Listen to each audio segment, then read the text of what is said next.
Hvis en medarbejder stopper i din forretning og skal fjernes fra HairTools, så går du i menuen og klikker på medarbejdere.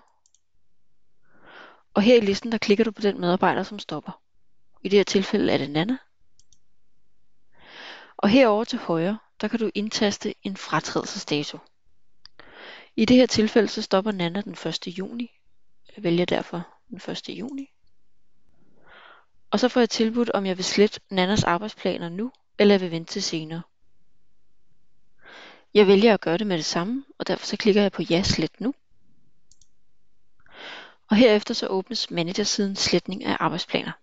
Jeg kan se her i listen, at Nanna hun har arbejdsplaner indlæst til og med den 31.12.2015. Heroppe til venstre, der kan jeg vælge den periode, jeg vil slette arbejdsplaner for. Og da Nanna hun stopper den 1. juni, så vælger jeg som startdato 1. juni. Og så vil jeg gerne slette til og med den 31.12. Derfor så klikker jeg her og vælger den 31.12. Så klikker jeg på opdater. Så vælger jeg kun Nanna i listen og klikker på slet arbejdsplaner. Så er arbejdsplanerne for Nanna nu blevet slettet fra den 1. i 6. til den 31.12.2015. Og jeg kan derfor lukke managersiden. Og så gemmer jeg medarbejderen. Og lukker vinduet.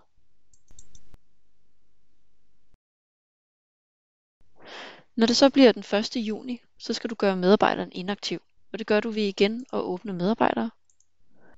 Og klik på den medarbejder, som stopper. Og heroppe øverst, der gør du medarbejderen inaktiv. Jeg klikker på ja. Og gemmer. Og herinde under fratrådte, der vil Nanna nu blive vist, fordi hun er sat som inaktiv og har en fratrædelsesdato, som er overskredet. Når en medarbejder stopper, skal du altså selv huske at gøre medarbejderen inaktiv på fratrædelsesdatoen. Det vil ikke ske automatisk.